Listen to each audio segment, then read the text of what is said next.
Gente, nós estamos aqui no centro da cidade, no Alfabá, para mais uma versão do Criar para Educar. Eu queria muito agradecer a todo mundo que está aqui, e especialmente, vamos lá, a galera do Alfabá, a toda a gerência, a todo mundo que ajudou a gente até agora, a equipe do André Spinelli, os queridos, todo mundo pode ganhar nota 10, André, tá aí com ele no backstage. Os meus amigos aqui, que são os entrevistados. Depois eu vou agradecer tudo de novo, tá, gente? Que nós somos desses, tá? Queria agradecer aos meus queridos alunos da turma 14A e 14B, do mestrado em Novas Tecnologias Digitais na Educação. Obrigada, gente!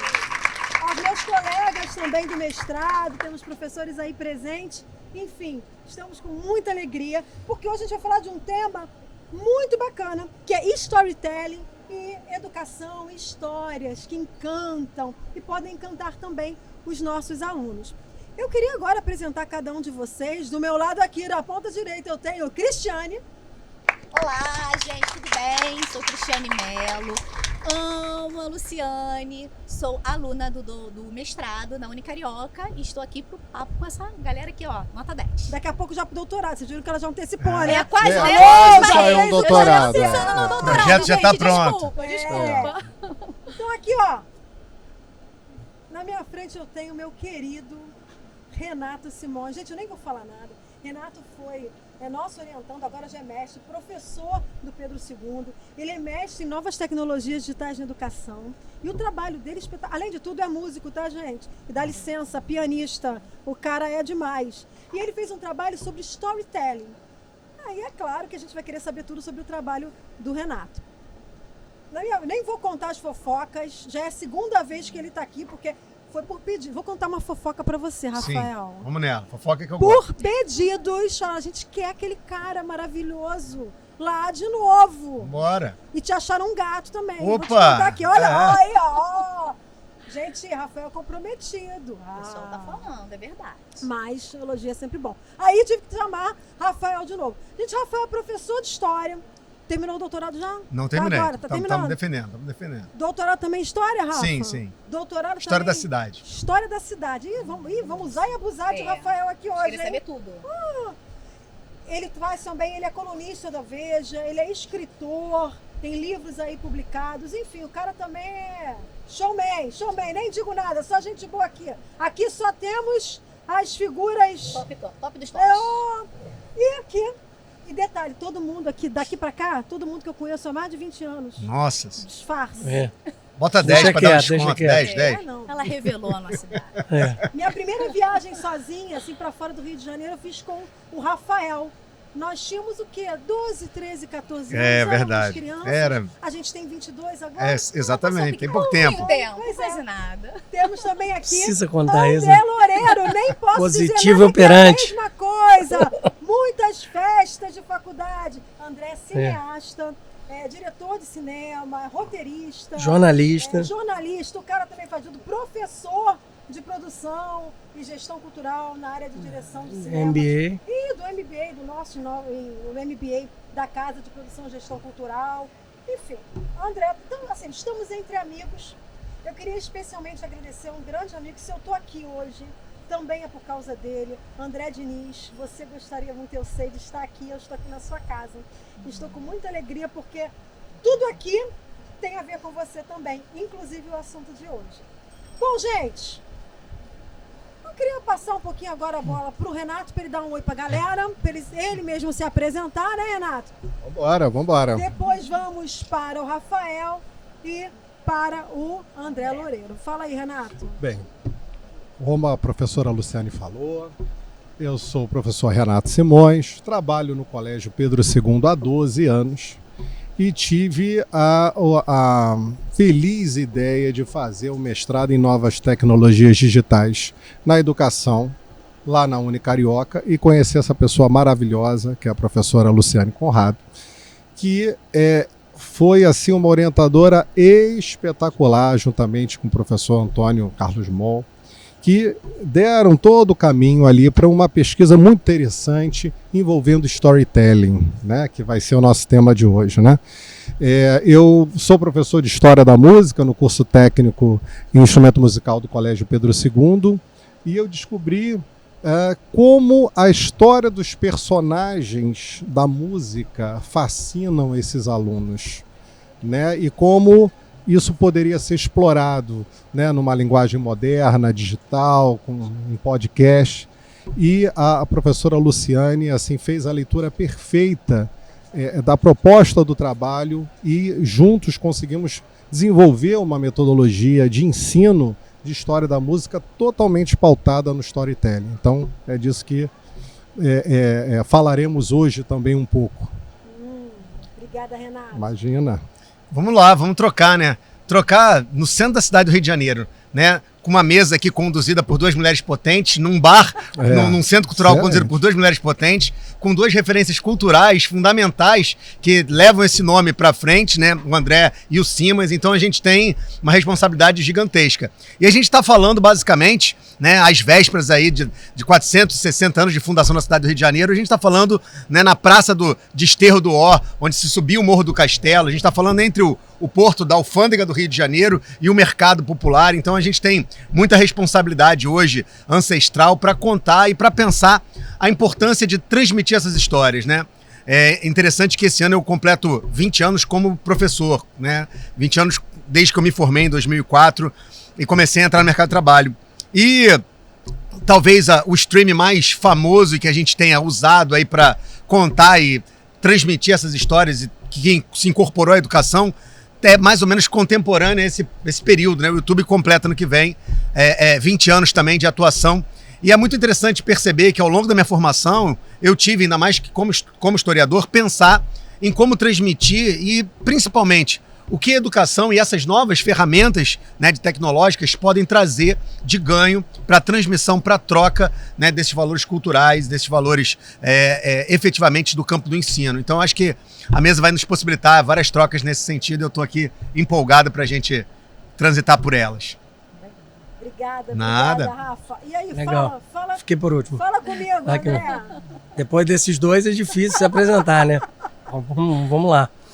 Então, eu sou jornalista, trabalho com audiovisual, principalmente com roteiro e com documentário.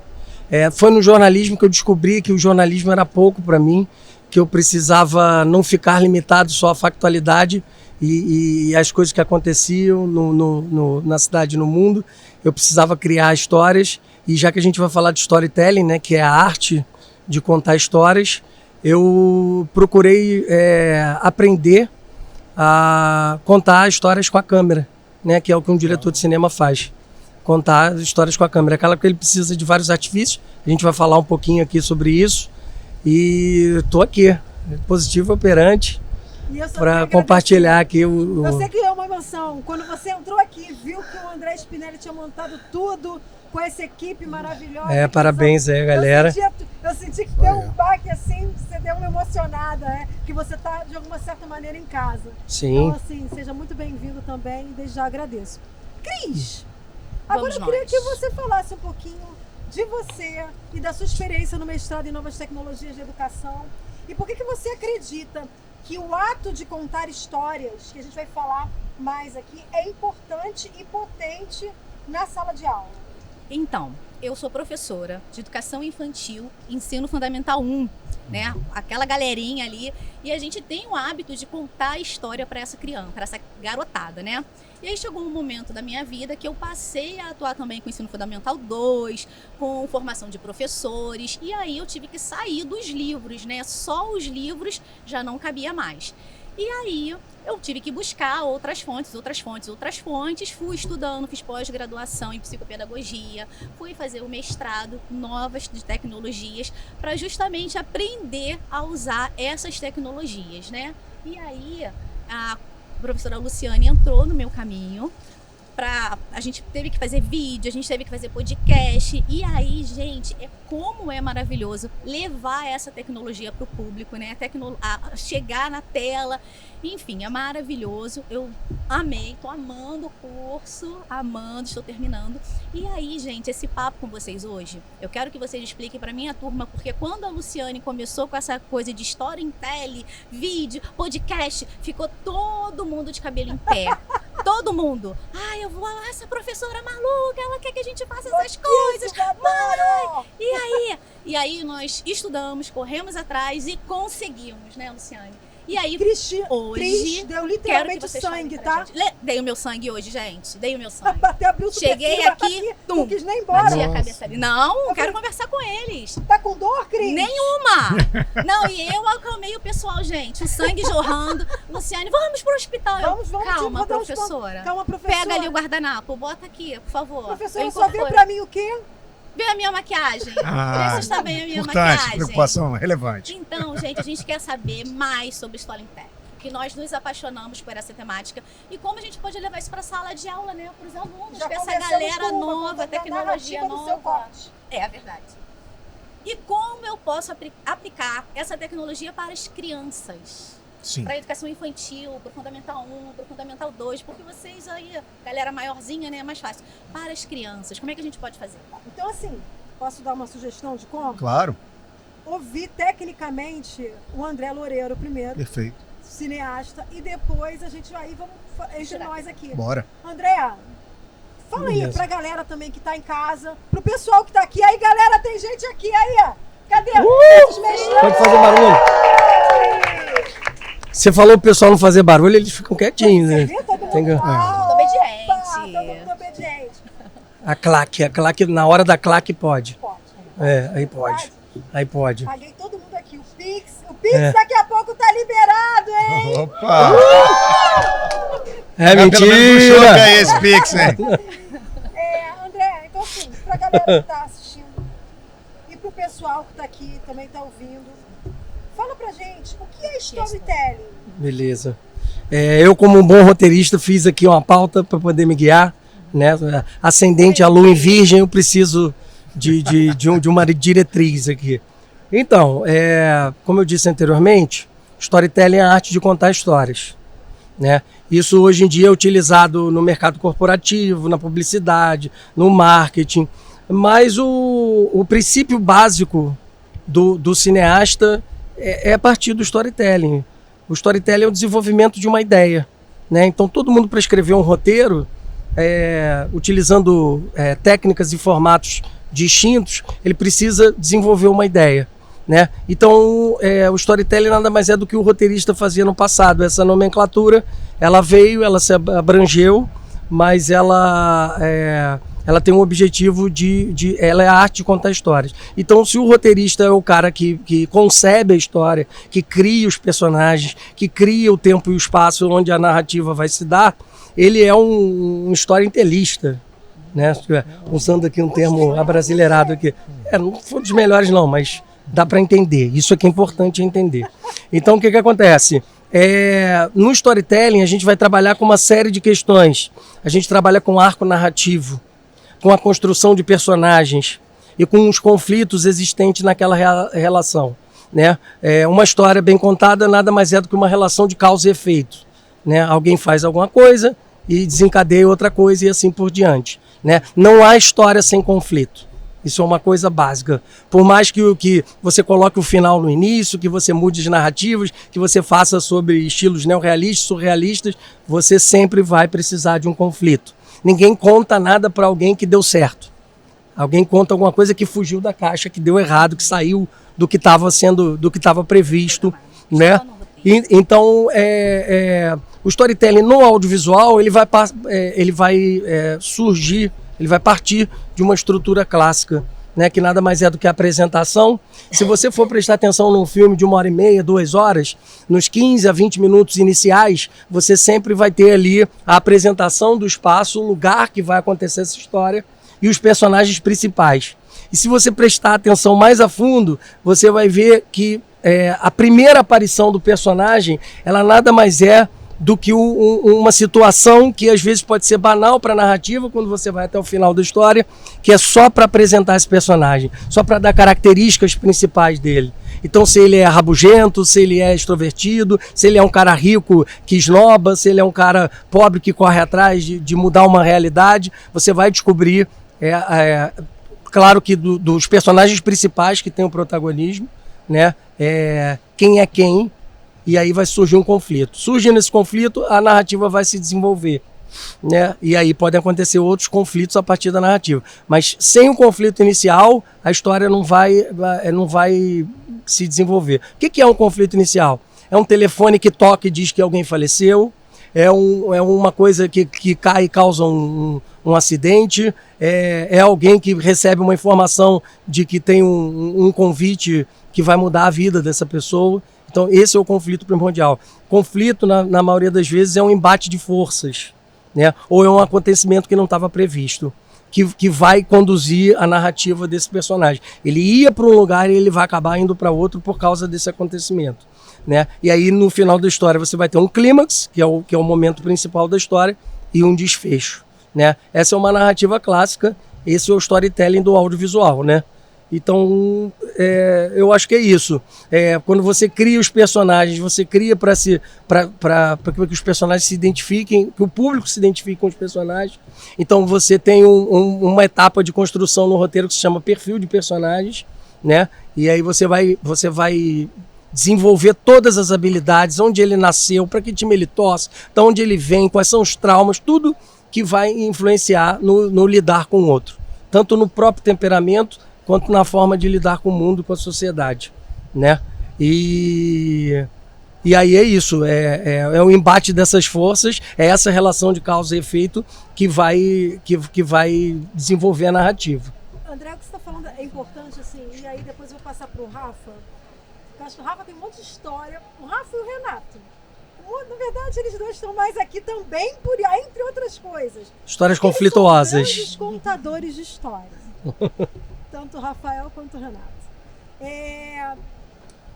Nós todos, o ser humano, ele aprende pelas histórias. Nós somos plenos de história. O nosso corpo é tomado por memórias. E essas memórias, elas compõem o nosso relicário. Sim. De emoções, de pensamentos, do que a gente é. Compõe o que a gente é. Sim. A troca com o outro, com as comunidades interpretativas, fazem, né, o social e constroem também o nosso tempo, a nossa gente. Então a gente dialoga com essas histórias ancestrais e do nosso tempo, o tempo todo. Aí vamos falar aqui abertamente, aí pra galera aí também, ó. Quem não gosta de uma fofoca? Não é? Você vai dar uma aula, né, Renato? É verdade. Você vai dar uma aula, aí você vai falar, né, sobre os compositores, né, sobre os grandes nomes que fizeram história, sim, até os que ficam invisíveis por aqueles que contam a história. E aí você tenta aproximar aquelas vidas. E como não aproximar? Todo mundo gosta dessas histórias secretas, daquilo que ninguém conta. Tem alguém fofoqueiro aí, não? Que são as melhores. Fofoqueiro não, vocês estão enganados, isso é pejorativo. Nós somos comunicadores e contadores de história por essência.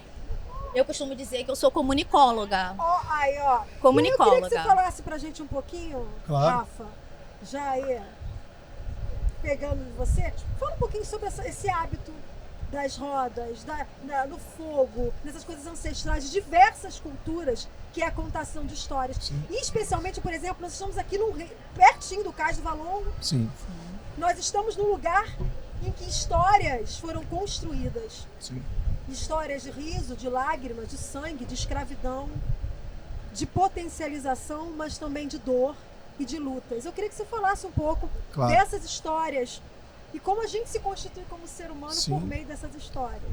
É muito bacana a gente estar aqui trocando numa mesa que evidentemente, né, envolve os nossos campos de atuação, então passa obrigatoriamente pela arte, pela cultura e pela educação, mas é importante falar que o sujeito que constrói, né, e que pode fazer com que essas categorias se interliguem é a subjetividade das histórias humanas, né? Somos nós. E somos nós que pensamos, refletimos e transmitimos esse conhecimento ao longo do tempo. Eu lembro que a primeira vez que a gente conversou, e eu cito com muita frequência o Milton Santos, que é um geógrafo fundamental para entender a nossa realidade, tem uma frase do Milton Santos que eu acho emblemática para começar esse papo, porque ele sempre diz que o mundo é o que se vê de onde se está. E é importante falar que isso não é só espacialmente, né? A gente pode contar essa história a partir dessa espacialidade, daquilo que se convencionou de chamar de centro histórico. E até disso a gente pode pensar se existe só um centro, o que é periferia, né? Ou se existem muitos centros, como esses centros historicamente se deram. Mas é fundamental que se pense quem são os sujeitos que produziram essa história e quem são os sujeitos, além daquela espacialidade, que fizeram, na sua temporalidade, reflexões críticas sobre aquele contexto. Você trouxe aqui um elemento que eu acho importantíssimo, né? Cada um de nós compõe a sua história. Tem uma música chamada Manhãs e Maçãs que fala mais ou menos isso, né? E cada ser em si carrega o dom de ser capaz. Mas é importante entender que essas histórias, muitas vezes, refletem uma narrativa oficial. Quem narrou elas? Então, a história, enquanto um elemento de reflexão sobre a sua sociedade, no campo da educação, deve sim, a todo momento, questionar que narrativas são essas, como elas foram produzidas.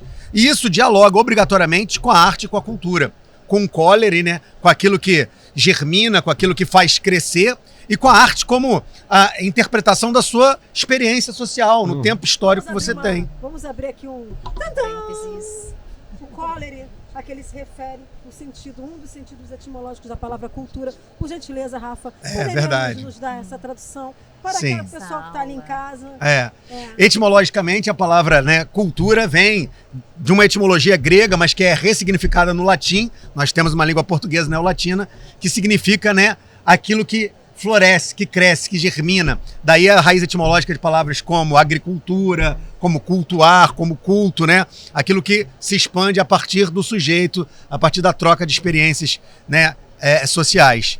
Enfim, eu volto para isso para dizer que a gente está realmente num lugar histórico que é marcado por várias temporalidades, né? Aqui a gente pode contar a história do Brasil colônia ou da história do Brasil pré-colonial. Aqui a gente pode voltar, né, para as antigas aldeias, antigas tabas que ocupavam essa região litorânea e pode rememorar os tupinambás que nomeiam toda a nossa cidade. Se nós somos cariocas hoje, a gente pode entender a história a partir da cidade, da narrativa tupinambá. Carioca como a oca casa dos carijóis, né? A aldeia dos carijóis, Carijós Ocá. Então como é que essa história começa a se contar? Como é que ela se conectava com a Guanabará, com o encontro das águas, dos rios, o seio do mar? Mas a gente também pode contar essa história pela narrativa colonial portuguesa. A gente pode falar da Guerra de Fundação e falar do Estácio de Sá.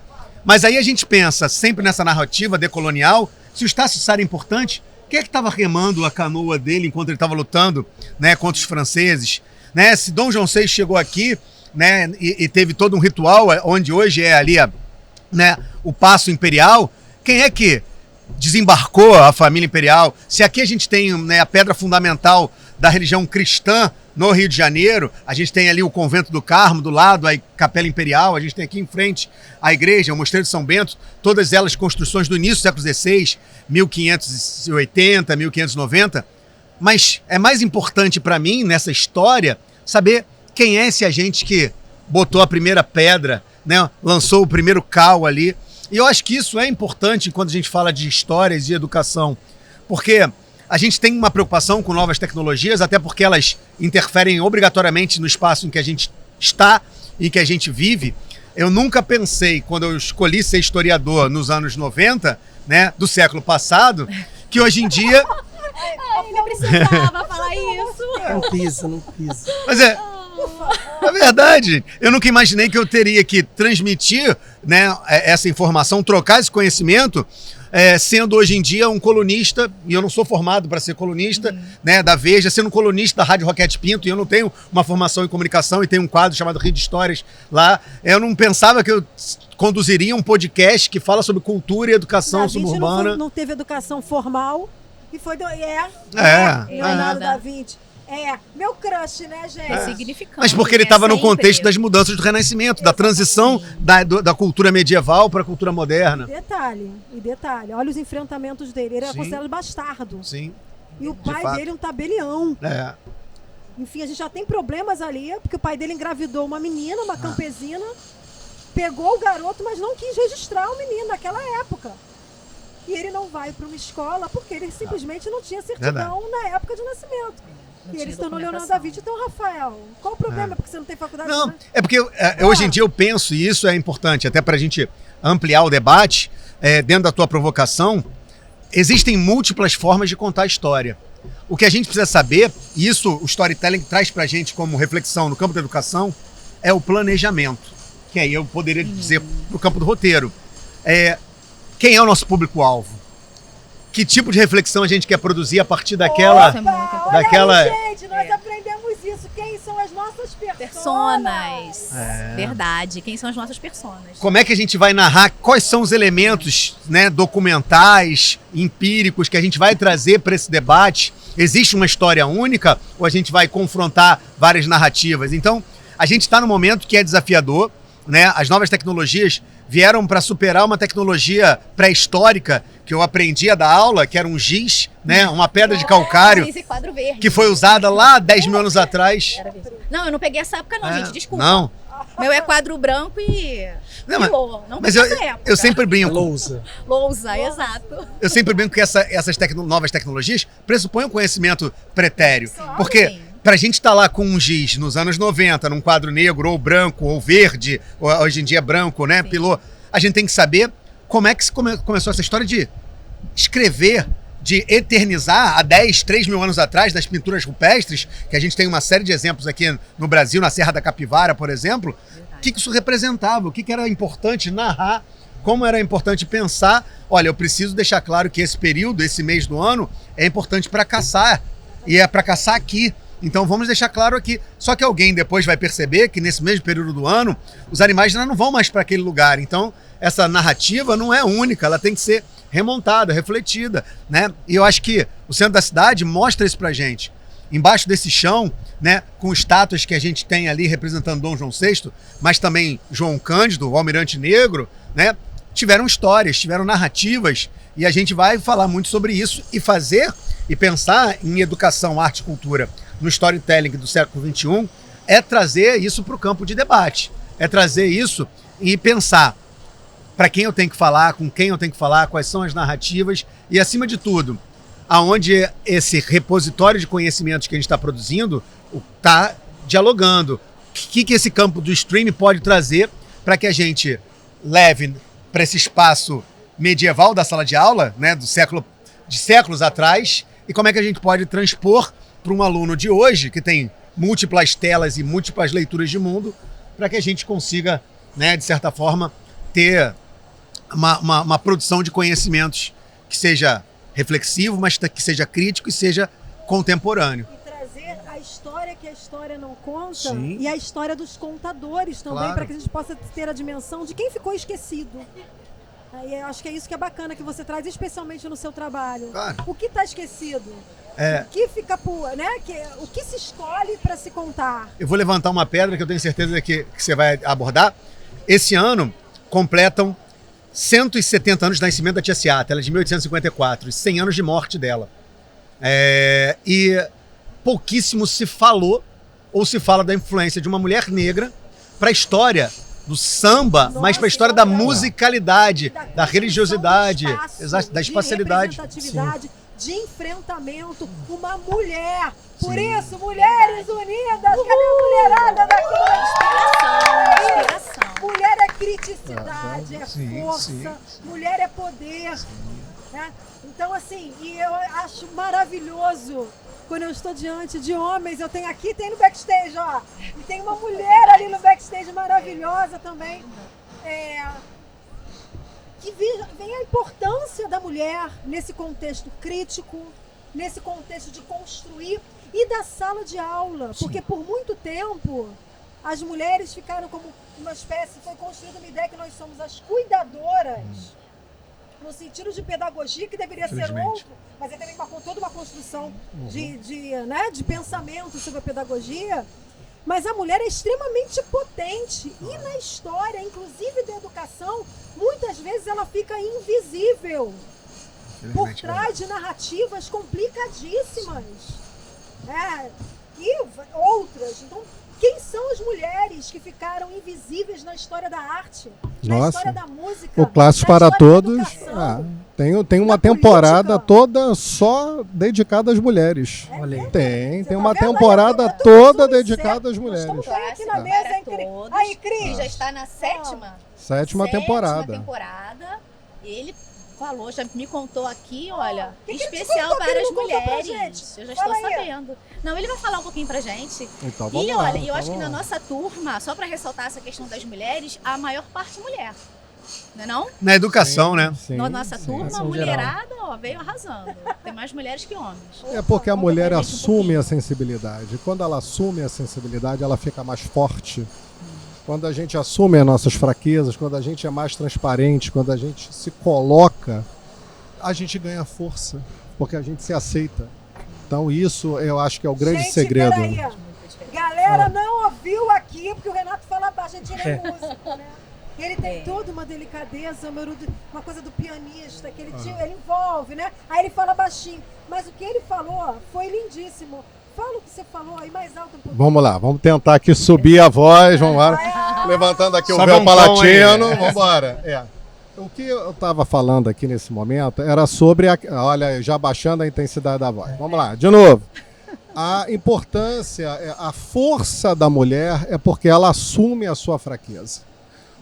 Exatamente porque ela assume a sua fragilidade, ela é mais inteira. Ah, não, Renato, pô, esse negócio de mais fraqueza. Que negócio de fraqueza, o caramba? Claro que Você é tem. forte pra cacete. E os homens não A têm tua mulher fraqueza. finge que é fraca pra você, porque o Não, machismo não, ferve, não, senhor. não. Todos nós Não. temos Ai, fraquezas, Cris. todos nós temos Tá se medos. defendendo, professor. E Mas todos nós. Todos nós. Eu acho que o que o Exatamente, Renato- mas ela, o que o Renato a tava mulher dizendo- assume isso com mais facilidade. Exatamente, E ela por se assumir torna essa mais fraqueza. inteira por conta disso.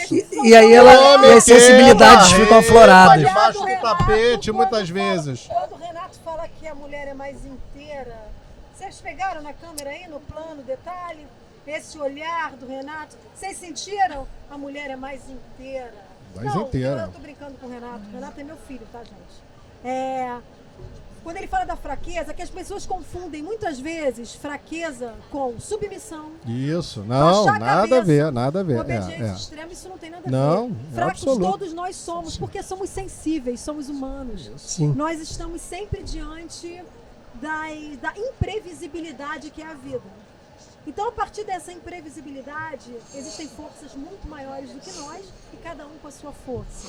Mas quando a gente assume que a gente é falho, que aí não tem autoridade, não tem poder, né? Não tem vaidades, nem acadêmicas, eu acho horrível vaidade acadêmica. Exatamente. Porque nós todos somos o quê?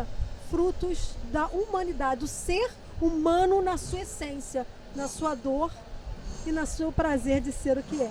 Que isso? Lindo, É lindo. Como lindo, é que a poético gente isso, hein? vai Que isso? expressar, professora? É toda a nossa, a gente vai colocar a nossa arte em palco se a gente não se assumir inteiro. Não tem O como. artista ele é inteiro. Isso, então a gente tem que colocar o nosso medo, a nossa paixão, a nossa ansiedade, senão a música não acontece. Entendeu? A música ela não é um conjunto de notas assim matematicamente medidas e que você vai colocar. Senão isso você coloca o computador para fazer. Né? Então, às vezes, eu vejo como os meninos têm uma certa dificuldade de executar uma obra romântica, por exemplo.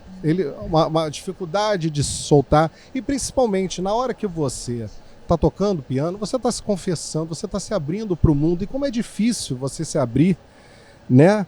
Num palco para pessoas conhecidas e não conhecidas, né? Então você tem que assumir o seu espaço. Você tem que chegar lá inteiro, pisando com a sola do pé inteira no palco. ali ele vai mostrar toda a Eu emoção estou dele, né? inteiro. E o homem é muito mais difícil pro homem exatamente. mostrar a emoção. E aí, o que Cultural, acontece? né? Naturalmente. A história, ela tá ali para mostrar que o meu dilema, a minha dor, o meu medo não é só meu, ele é do outro. Vamos compartilhar, vamos trocar, vamos ressignificar. Acho que assim, o ressignificar, ele é extremamente importante. Eu vejo isso em sala de aula, por exemplo. Eu estou dando aula de história da música e aí, por exemplo, eu falo de Pixinguinha. E quanto o Pixinguinha teve uma facilidade em entrar em espaços musicais pelo fato de ele ter uma formação em leitura e escrita musical, coisa que não era tão comum na época. Muitos talentos aprendiam de ouvido. Então, quando eu vejo aqueles alunos resistentes à matéria de percepção e solfejo, que não vem muito sentido na matéria, quando eles estudam a história do Pixinguinha e como ele se beneficiou dessa formação, tem um olhar que muda. Então, eu que estou num curso de profissional, de formação de profissionais, a história desses grandes artistas ajudam a dar um olhar diferente, a investir melhor na carreira, aproveitar o seu tempo de estudo para ter uma formação mais sólida. Então, sempre a experiência do artista, do compositor, vai ressignificar, vai trazer um novo olhar para aquele estudante que está nessa caminhada, né? O aluno, vai sensibilizar. Exato. Fala. Eu posso pegar um gancho nessa fala? Você pode pegar os ganchos que você É porque quiser. eu acho maravilhoso citar o Pixinguinha, né? Porque Pixinguinha é o pai do choro, mas é obviamente um dos caras que conseguiu concentrar uma geração que lutou, né, para ter um espaço dentro de um sistema que era extremamente preconceituoso. É importante falar que Pixinguinha, junto com Donga, João da Baiana, que são nomes que compuseram os 8 Batutas, saíram daqui em 1922, no centenário da independência, no momento que estava se derrubando o Morro do Castelo para criar uma cidade aos moldes europeus, foram para a Europa sendo criticados pela própria população, pela própria elite, né, cultural da época, que dizia o que esses negrinhos vão fazer na Europa. E eles voltam com uma turnê de muito sucesso em Paris e o reconhecimento vem de fora para dentro. E quando eles chegam aqui, a rádio está sendo inaugurada e eles são chamados para tocar, são dos primeiros grupos que vão se apresentar na rádio, do sistema de radiodifusão de 1922 estava sendo estabelecido. E é importante falar que mesmo com toda essa repercussão, o Pixinguinha é convidado para uma celebração no Copacabana Palace, que também tinha acabado de ser inaugurado, e quando ele chega para ser homenageado pela essa excursão importante, né, em Paris, ele é barrado na porta. Os seguranças dizem que tem ordens expressas de que negros não podem entrar pela porta da frente. E o Pixinguinha tem que entrar por trás, e daí sai um dos choros mais bonitos do Pixinguinha, né, nascido em Piedade, morador de Ramos, que é o lamento. Então, olha como Humildemente ele acata. olha como a narrativa histórica pode possibilitar o entendimento da necessidade de uma reflexão, né, antirracista numa sociedade como a que a gente vive hoje, da importância de entender que a música reflete na prática aquilo que a gente vivencia. Então, né, a gente consegue unir, de certa forma, a emoção à razão histórica do fato propriamente dito. E olha como é importante que as pessoas conheçam essas histórias, como o storytelling tenha, né, a função de transmitir, de traduzir, talvez de uma forma mais próxima da realidade hoje em dia dos nossos educandos, o que são sentimentos de um acontecimento de um século atrás, né? Então, O que você está falando é super importante. Eu vou pedir para o Renato, depois para o André, porque o Renato e o André fazem trabalhos sensacionais também. O Renato, ele faz um trabalho na Rádio UERJ que é fantástico. Ele vai contar um pouquinho dessa trajetória dele, e especialmente porque ele, a partir do que ele fazia na rádio, ele olhou para as aulas, ele vai contar um pouquinho e falar, não, tem uma coisa errada aqui. Exatamente. E como ele utiliza isso para modificar as aulas dele e tornar essa aula mais próxima do aluno. Porque quando você fala, por exemplo, na tua sala de aula, você traz a história do Pixinguinha, você é um contador de histórias. Sim. Porque você já usa isso como metodologia na sala de aula. Então, você trabalha numa perspectiva de construção de narrativa. E aí o Renato vai contar um pouquinho pra gente como ele começou a fazer isso e fez um método partindo de pesquisa para a gente poder entender como é que isso pode ser aplicado na educação. E depois o André, que faz um trabalho do Hack Learning, né, que é super interessante com alunos de formação de atores. Como ele traz essas histórias e reconstrói essas histórias. Então, gente, só para avisando aqui, vamos ter 2 blocos, tá? A Cristiane vai fazer algumas perguntas depois para vocês e depois vai entrar um outro apresentador, Guilherme. opa, Enfim. mas o que é bom, hein? Então a gente vai... vamos fechar aqui com o Renato, Vambora. contando essas histórias, para depois passar para a Cris para fazer as perguntas dela sobre educação básica, como colocar, roteirizar essa aula a partir dos storytelling, pegando também as experiências do Rafa, tá? Renato, Ótimo, conta pra gente vambora. como é que foi isso aí. E o sol, gente? É, maravilhoso. Maravilha. Sol. O sol, aí daqui a pouco a gente Há de brilhar. Vai abrindo a camisa, né? Exatamente. Vamos lá. Bem, olha só. Essa história, ela começa quando eu entrei para o Pedro II e vi o conteúdo programático riquíssimo que o colégio oferece, contando a história da música, desde a história da música de concerto à história da música popular. Sem nenhuma hierarquia, né? Sem dar uma importância mais a uma arte europeia. Não, sempre assim, muito, Rapaz, negócio muito bom, diluído, olha aí. né? Sem uma... Obrigada. Aí é difícil se concentrar. É, né? poxa, Aí mas aí eu tô demais, passando, né? tô passando, por enquanto tô passando, depois a gente vê, né? Mas o Pedro II sempre teve uma história na educação muito bonita. E quando a gente vai ler, estuda e começa a organizar as aulas, a gente vê os desafios acontecendo.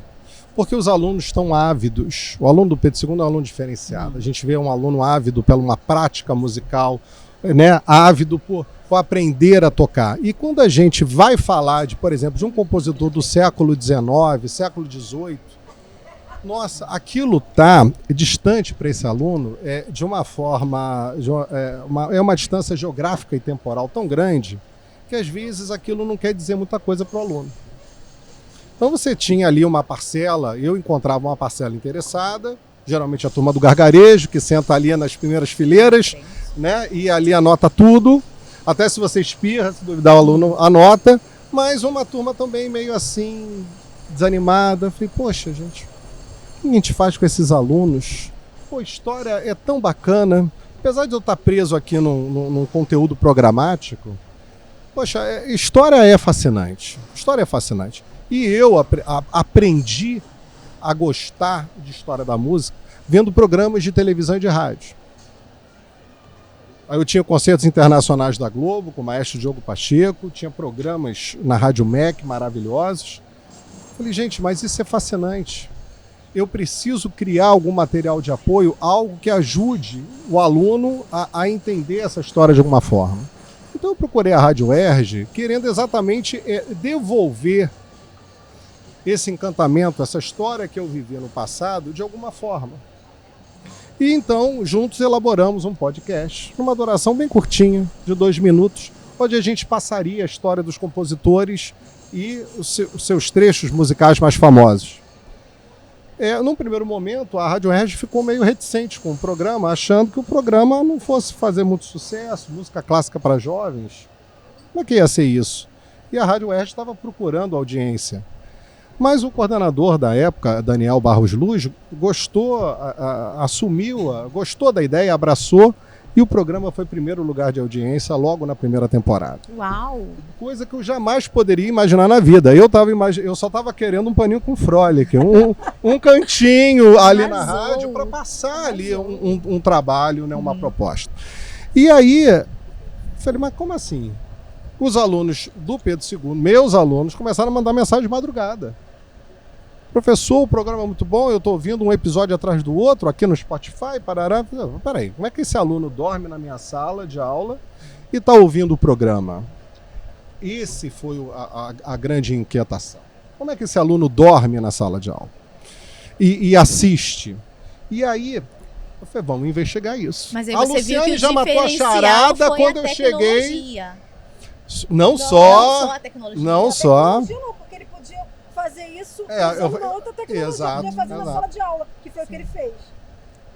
Mas a Luciane, quando escutou a minha inquietação, ela fez a leitura básica. Renato, o teu trabalho é todo em storytelling. E é por isso que está fascinando. E aí eu comecei e falei, bem, vamos procurar o pessoal da rádio, porque o pessoal da rádio, eles têm uma preocupação muito grande, porque se o programa estiver ruim, em 15 segundos o ouvinte ele troca de estação. O aluno, ele está refém da aula do professor. Se a aula estiver boa, mais ou menos, excelente, ruim, o aluno tem que ficar. Mas O radialista não, ele tem que trabalhar o tempo todo para chamar a atenção Para aprender. daquele ouvinte. Cara, temos que aprender com esses caras, porque esses sabem alcançar o coração do ouvinte, eles sabem extasiar o ouvinte. Então eu preciso aprender com eles. E aí bateu tudinho com que a Aí deu professora match. Luciane, exatamente, Aí deu match. E é a história, é você humanizar o conteúdo. Eu escutei isso na Rádio UERJ. Humanizar o conteúdo. E aí eu comecei a pensar assim, poxa, na Rádio Tupi tem um programa do Heleno Rotai que é o Palavra Amiga, que é o quadro de maior audiência, porque ele está contando história de pessoas. Olhando o Rotai, André? Não. Os seus Dilema. Não, é um programa às Eu 4 conheço horas ele da de nome tarde. e tal. Vale a pena ouvir, porque assim, é muito curioso, porque são histórias do dia a dia, de pessoas A comuns. gente ouvia muito na nossa época de adolescente, quando tem aquelas insônias de adolescente. Tinha programas similares ali para dar aquela inebriada. Pois é. Aquela inebriada É, ótima. porque você você sai daqui do plano, você pensa, você imagina, o que faria no lugar daquela pessoa? Isso é muito bacana. O Heleno Rotai disse para mim, numa entrevista, Não, mas peraí, olha só. Segura. que... Olha só, É, segura essa peraí. história. Do Heleno, guarda o Heleno, guarda o Heleno. Guarda o Heleno pro final. Então tá Essa beleza, história é vamos lá. importante. É a cereja do bolo, né? É a cereja do bolo. Então tá bom, a volta. Destino. Aterriza lá A no... Moira, tecendo o destino, deu um presentinho Volta. pro Essa Renato. história. Volta. Mas aí quem... conta essa história no final. Essa história é maravilhosa. Conta essa história no final, tá bom. Então tá bom. Mas voltando, com os profissionais do rádio, eu pude ver, eu entrevistei 3, né, que essa humanização que está fazendo a diferença. Então, em vez de eu chegar e dizer assim, olha, o romantismo na música é o período que sucedeu o classicismo, onde houve uma quebra de regras harmônicas, né, na música, e essa quebra marca um novo período de novas possibilidades sonoras. Isso está dizendo pouco. Isso está dizendo muito pouco. Agora, na hora que eu falo da pessoa, aí sim, porque o dilema do homem do século XVIII e XVII não é muito diferente do dilema do homem agora. Os desafios e problemas são muito similares. Não, e outra coisa, você tira aquela capa daquela construção de uma ideia de gênio, e aí a gente pode também falar um pouco sobre essa ideia de gênio numa próxima, porque senão não dá aqui. Eu teria que citar Hegel, teria que citar um monte de gente aqui. Mas a gente vai para esse descortinar essa ideia de gênio, que também é uma Isso. ideia construída. Exato. Que deixa esse compositor totalmente inalcançável. Inalcançável. Para o Né? menino de Como se periferia, ele fosse então, de uma outra categoria e eu sou muito pequenininho e não posso fazer nada parecido. isso não me interessa. Não aprender, interessa. Porque se não tem a ver com a minha história, é do cara lá na casa do cacete dos idos dos anos do século XIX. Exatamente. O que isso serve para mim? É. Mas aí... Aí a gente A vai história contar uma história do Handel, que estudava escondido do pai, que o pai queria que ele fosse advogado, porque músico não é carreira. Gente, essa história não é atual, gente. Muito Quem atual. aqui Todos quer passam fazer por cinema, isso, quer né? fazer música e escuta? E os pais. Sério? Porque o artista no Brasil... Tem mais artista aí? A Loma tá aí. Cadê a Mônica? Cadê o pessoal que é artista? Artista... Falando em artista, será que a gente pode molhar a palavra? Que é maldade, né? Botaram aqui na frente, Ela não tá- falaram ela tá nada, a gente derretendo. ficou aqui assim esperando o negócio. É? Pô, obrigado. Pô, a gente tá aqui É com colarinho ou sem colarinho? no centro da cidade. Nossa, ainda podendo escolher. Olha, Rafael, Rapaz, Assim, né? que honra. tá bom, tá ótimo. Do jeito que você botasse, eu ia beber, meu filho. Mas só eu não, né? Senão vai achar que eu já... André, Não, no intervalo. Que isso? Quando a gente- agora né? peraí. Ó, tem champanhe. Não. Obrigada, patrocínio da tua Mônica. Olha A aí. Mônica, família Mônica, champanhe, homenageando todo mundo. Isso, Peraí, mas bota. claro, champanhe. Não vou fazer essa desfeita, bota um golinho. Ah, meu aqui Deus, pra- mas aí eu fico numa situação Não, que você é o Não, aí único aqui. a ideia é essa mesmo, é pressionar. Bom, Meu Deus do céu, meu Deus do céu. Aí, Não, Opa, Maria, obrigado, gente. pode brindar. Vamos brindar, pô. Esse brinde Aí. aqui, vou fazer pra... Posso? Pode. Primeiro eu queria brindar aos alunos, os mestrandos da turma 14. Opa. É, turma Estamos 14. encerrando hoje Guerreiros! Para vocês que encaram a educação como prática da liberdade. Salve, Paulo Freire! Salve! Verdadeiramente, que falar de Paulo Freire pra caramba, muita gente fala. Ser freiriano, poucos educadores são. Exatamente. Que é você olhar nos olhos do outro e falar: seja crítico, criativo, potente, você pode. Então, Paulo Freire fez isso, por isso que ele é tão perigoso, foi considerado tão perigoso, porque ele potencializou as pessoas. E eu queria agradecer a vocês, porque vocês estão terminando um ciclo e que vocês sejam Paulo Freires na vida. Potencializem, marquem a vida de quem passar pela vida de vocês de uma maneira libertadora. Isso! Para os meus do teatro, que pulsa dentro de mim. Queria agradecer também, fazer um brinde à potência das mulheres. Essa casa, além do gerente, ela é comandada por mulheres. Então, assim, falando em nome da Mônica, né? Para a Mônica. Mônica, muito obrigada. Esse brinde aqui também é para você. E, enfim, para todos nós. Salve os educadores e os artistas do Brasil. Opa! Um brinde desse a gente tem que beber até amanhã. Peraí, pelo amor de Deus. Saúde, E a galera gente. de cinema saúde. também é da arte. Também. São artistas. Um salve a vocês também, viu? O cara preocupado com o roteiro, eu tava querendo saber o que ela ia perguntar pra ele. Por isso que eu tava tenso até aqui. Não, mas acabou com a explicação dele, eu entendi que antes de chegar no podcast, antes de chegar na filmagem, na câmera, tem que ter um roteiro. Sim. Você tem que saber o que você quer falar pro seu aluno, Claro. como você quer falar, E qual o quem tempo. Quem é o seu aluno, né? Quem é exatamente, quem é a persona. Enfim, eu entendi tudo. Com a fala dele, eu entendi tudo. Não Então, se liga a foi- câmera Isso- antes de isso é escrever o último, que deve isso ser é último. feito. Quando a gente Mesmo pensa- que você vá mudar ou improvisar o que está escrito, você tem que partir de algum lugar. Sim. Tem sempre Né? que ter um ponto inicial, tem sempre que ter um roteiro, né? A Sim. verdade é isso. Sempre É. tem que ter um roteiro, com E- tempo, com personagem, com início, com meio, com fim. Tem que ter. A história tem que estar roteirizada. E depois vem o vídeo, depois vem a tecnologia, depois vem o podcast. É. Foi isso que eu tava ali. Por ele tava mais ali que a no roteirinho tecnologia dele, ó. avance, Eu tava só a gente vai observando precisar de ele no pessoas que roteirinho. tenham boas ideias, sempre. E aí, pra encerrar Essa esse pessoa bloco, sempre vai ser boas primordial. Para encerrar esse bloco, depois eu vou deixar a palavra com a Cris, porque, gente, cadê os meus pauteiros? Cadê Palteiro. meus pauteiros? Marcelo, meu pauteiro. Deise, minha pauteira. Foi Pegar um negocinho. Negocinho. Pegar um negocinho. Vou pegar um negocinho. Marcela é esperta. Não dá nada. Não dá nada. Mônica. Eu vou pedir. Olha lá, já estão prontos os pauteiros ali, ó. Gente, alguém quer fazer alguma pergunta nesse primeiro bloco para encerrar para essas três beldades? Ou então para minha beldade Cris, que está aqui? Pauteiro chegou, gente! Pauteiro, Fecha no pauteiro. pauteiro, fecha no pauteiro! Toca o negócio aí. Toca o Pô, negócio lembrou aí. muito. Pauteiro, vem cá. Esse aqui é nosso pauteiro, junto com o dele. Dá uma circulada. Tem gente que quer perguntar alguma coisa? Vamos perguntar, né, gente? Agora é o Senão momento. a nota ainda não foi dada. Lembrando, Rapaz. Fiquei tenso. Anota. vamos aguardar. Vou pedir para mandar pro meu WhatsApp. Aí pergunta no segundo bloco. Isso. Né? Organiza A as gente vai perguntas. perguntar no segundo bloco.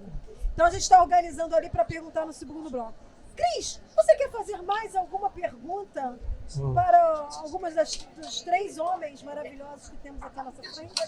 Na verdade, gente, eu só quero agradecer. Não quero mais fazer perguntas. Eles já foram maravilhosos. A gente vai ter um papo maravilhoso. Entendi tudo que vocês falaram. Entendi como eu vou fazer o storytelling para os meus alunos de educação infantil e fundamental.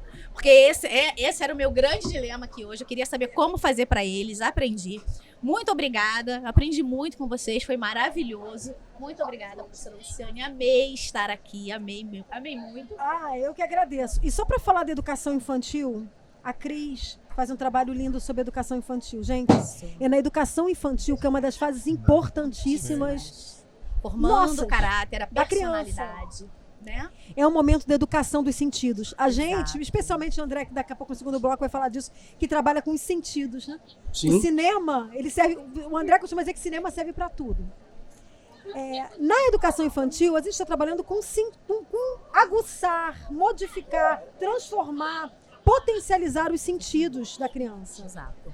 É nesse momento que a gente está ensinando essa criança a ver o mundo e se enxergar no mundo, a constituir-se como um indivíduo e a olhar para o mundo com mais humanidade. Então, por que a gente costuma dizer, o Renato falou no início, né, da nossa integridade na fraqueza? O que significa a integridade na fraqueza? Nós somos, Didi Uberman, quando vemos qualquer tipo de imagem, o que está no mundo, nós também somos vistos por esse mundo. Então nós construímos com um fenômeno absurdo que é o nosso mundo. Então uma criança que ela é pega pelos sentidos, e aí dos sentidos vem a emoção, ela não fica imune a um irmão que está na rua passando fome. Tá. Não dá, porque atinge o que vemos, também nos vê. Então é na educação infantil que essa base do sensível está sendo formada. Por isso, parabenizo a Cris pelo trabalho e parabenizando a você, parabenizo a todos os profissionais que se dedicam às metodologias da educação infantil. Muito obrigada, gente. Bacana demais. Obrigada. Então, já vamos pro segundo bloco. Vamos nessa. Corta.